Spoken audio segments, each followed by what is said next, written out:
So mga tol, may panabagong report po mula sa bansang Japan tungkol sa laban na magaganap sa June 6, 2026 sa Aichi, Japan sa pagitan ni Masamichi Yabuki versus Rene Calixto at kabilang na din po dyan ang laban ni Casimero versus Neri at Kenneth Luber versus Michael Angeliti. Ayon po sa report mga tol, tuloy na umano ang laban na yan pero ang formal announcement ay gagawin umano sa May 25. Araw po yan ng Lunes. Magkakaroon ng press conference sa araw na yan. At dyan na formal na i-announce ang bakbakan. At nakipag-deal na nga din po sa Kameda Promotion ng Abema na siyang magi-stream sa laban na yan. So sa Lunes na po yan mga tol. Kaya hintayin natin yan. Mapapanood na ng mga boxing fans ang laban ni Casimero, Luber at Vince Paras. Sa previous nga po na balita natin mga tol, pinakita na ni Casimero ang kanyang kondisyon. Halos pasukuin na nga po niya ang kanyang kapatid at head coach na si Jason Casimero sa meets work nila. Nananakit na po kasi ang kamay ni Jason mga tol sa mga suntok ni Cuadro Alas. So malaki po ang pag-asa na mapabagsak ni Casimero si Luis Neri.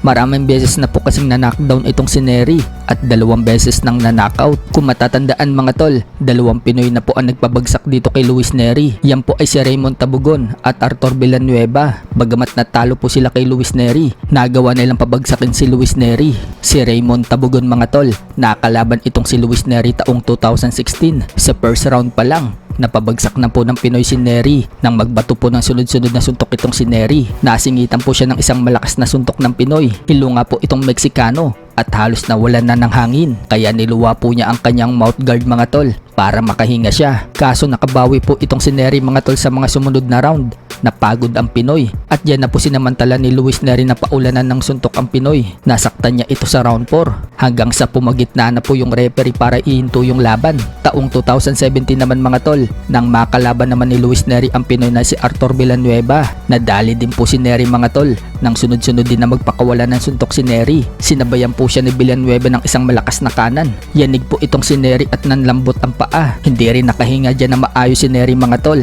Katulad ng laban niya kay Tabugon, niluwa din ni Neri ang kanyang mouth guard at hawak-hawak niya at panay ang singa. Ibinalik ng referee yung mouth guard ni Neri. Ang problema lang mga tol noong pabagsakin si Neri, walang follow-up na killer instinct itong si Villanueva. Kaya nakabawi na naman itong si Neri. Pagpasok ng round 6, diyan na po hininto ng referee yung laban na masaktan si Villanueva sa mga paulan na suntok ni Neri. Kaya sa magiging laban ni Luis Neri kay Casimero, kapag magkumpiyansa itong si Neri at hindi mag-iingat, maaaring pabagsakin din siya ni Casimero. At iba si Casimero, kapag napabagsak niya yung kalaban, may follow-up.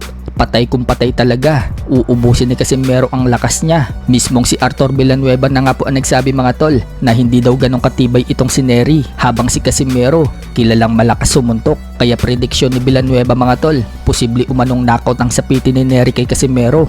Yun nga lang, kailangan daw ni Casimero na magandang kondisyon sa laban na yan. Minsan na nga din po nagpredict itong si Villanueva sa laban ni Casimero kay Saul Sanchez na nakalaban na rin ni Arthur Villanueva. Tumama nga po ang prediksyon ni Villanueva. Knockout ang sasapitin ni Sanchez dito kay Casimero. Ngayon kaya mga tol, tumama din kaya ang prediksyon ni Villanueva? Knockout din kaya ang sasapitin ni Luis Neri kay Casimero? Ano sa tingin nyo mga tol?